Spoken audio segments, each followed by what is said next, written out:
Hey everybody, we're here with John Clair. John Clair is a very well-known game designer. We've talked about some of his games. We've talked about Mystic Vale in the past.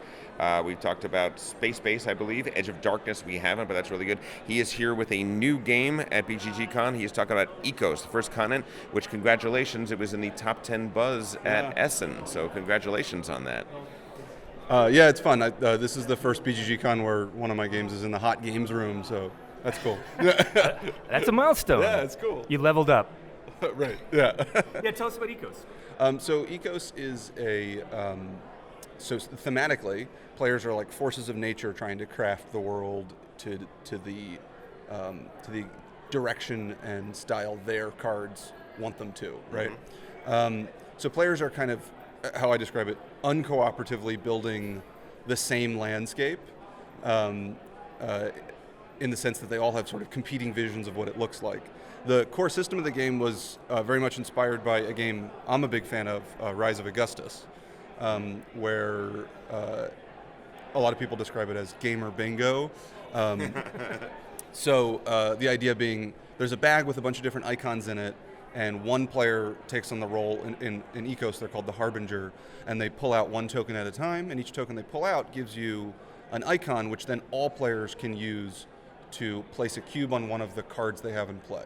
And eventually a player will fill up all their cards and they say Ecos, which is the term for bingo, and then resolve that card effect. And in Ecos, you're trying to build a tableau of cards that synergize really well, that will sort of have effects that reflect off each other, and then drive a setup in the common landscape that works best for your big scoring cards that you're sometimes keeping secret and trying to work towards, and while also trying to not set up your opponents for a big score. Right. So if people are trying to visualize this, where the cards will allow us to place hexes of different terrain, change terrain, place animals on the terrain. A lot of times some of these animals are predators which are going to eat the other animals, so you're both scoring points for placing it's not sheep, but are there sheep? There's antelope. There's antelope. You're placing your animals, and then you have lions that can eat them, and so the plays of other players become opportunities for you a lot of times, it seems.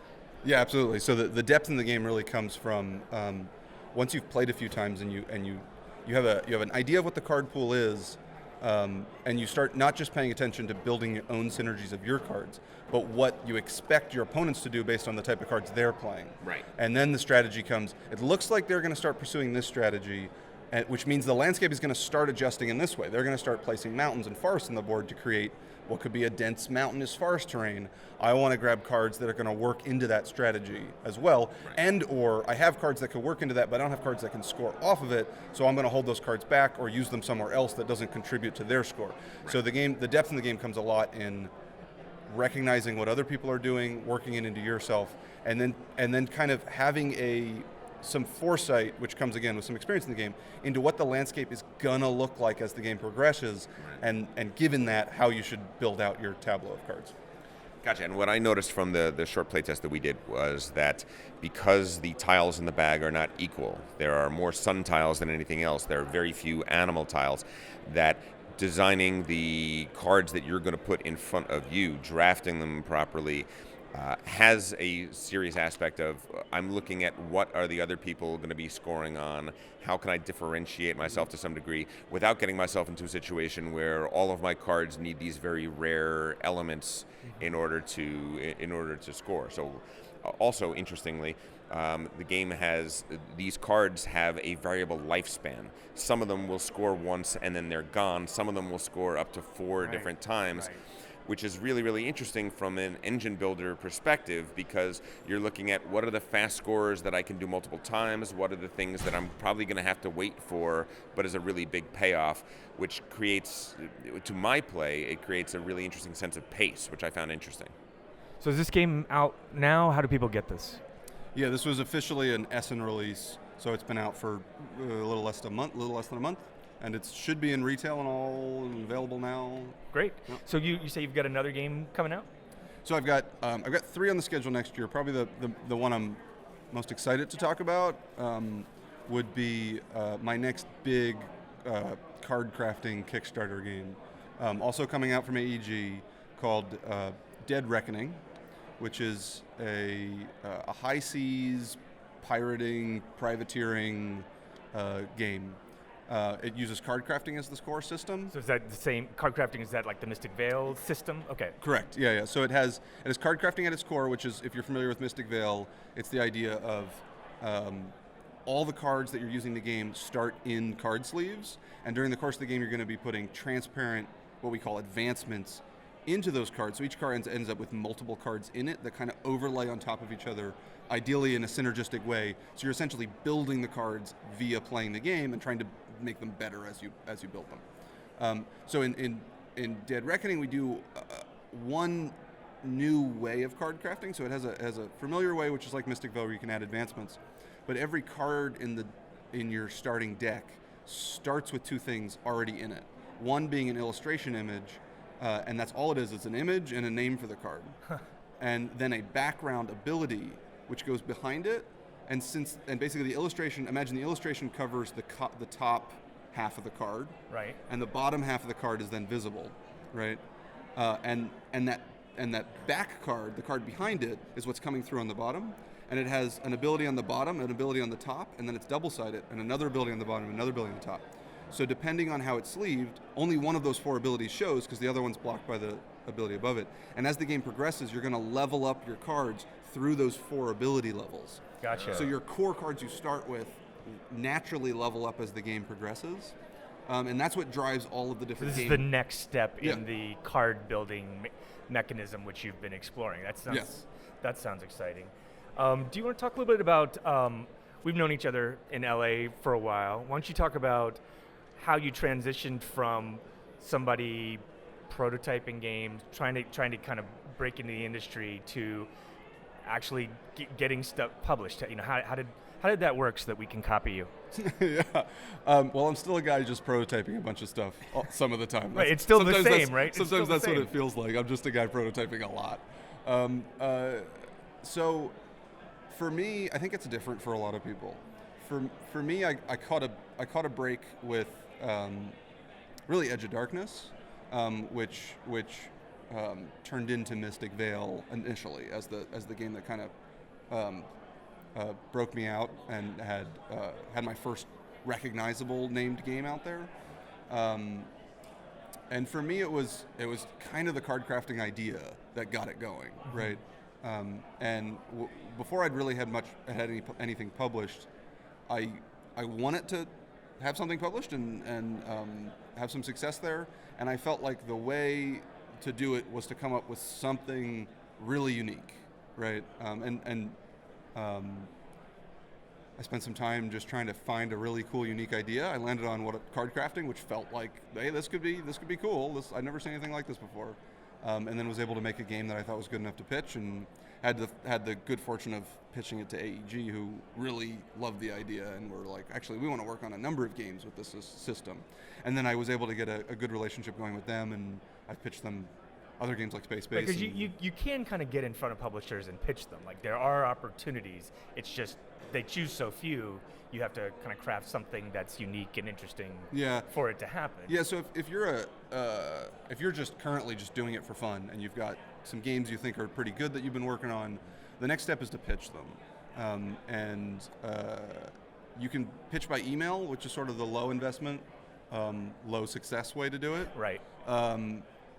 What's the right way to do it? So there's no right way to do it, but I would say the most efficient way to do it is to get to a convention like bgg.con, set up meetings in advance. So you email publishers, and my advice would be make it a really short email.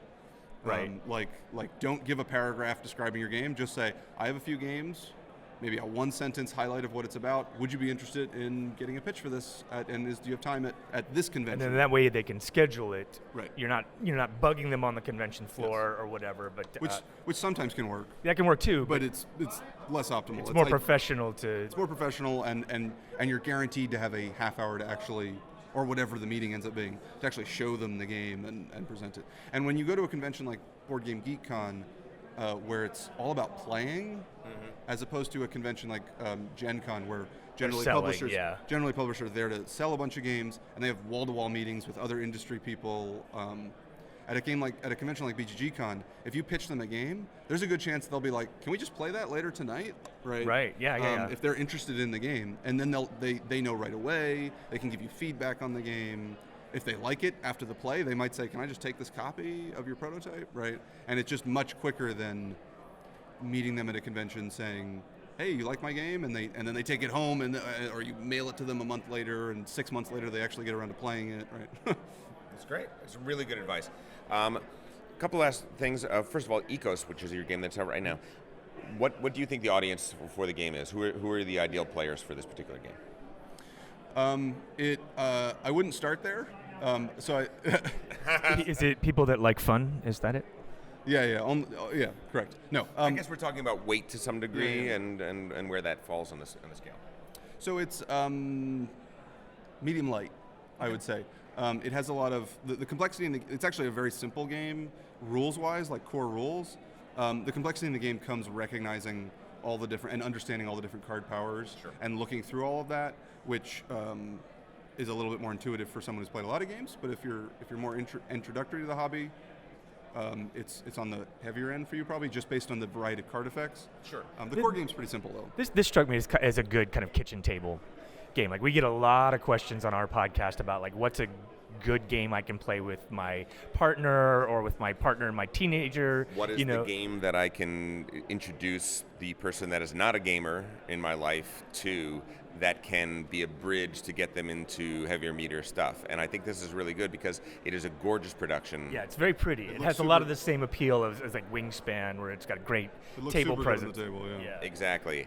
And You can get people to play the this. theme is non-objectionable to anybody. It's fun. It's interesting. Maybe if you're an antelope, you're crafting a world. you're not so crazy about it. But If you're you're an crafting a antelope. world, and but the play of it is strategic enough that it is competitive, and it could just tweak people's game Yeah, brains. it could have and some. turn It'll have them some on. legs. Yeah. Like it's easy to get on the table, get going, and then some of the strategy will keep Yeah. you sticking around. And it has the one extra added advantage of playing up to 6 players, 2 to 6. Well, that's great. So That's right, because simultaneous play is kind of like everybody's involved all the time. You're not really like waiting a long time for on somebody Yeah, else's the turn. pace of it is quite good. Yes, that's true too. Great. Last question. What game, other than games that you have designed, is on your brain? What is one of your favorite games to play? Maybe even a game that people don't talk about much. People don't talk about much. Something overlooked that is a personal favorite of yours. Ad Astra. I love that game. That game came out, I feel like, over a decade ago from Bruno Feduti. I love so the core system of the game is about planning out cards. So everyone takes a turn playing a card, and then all the cards face down, and then all the cards resolve in order.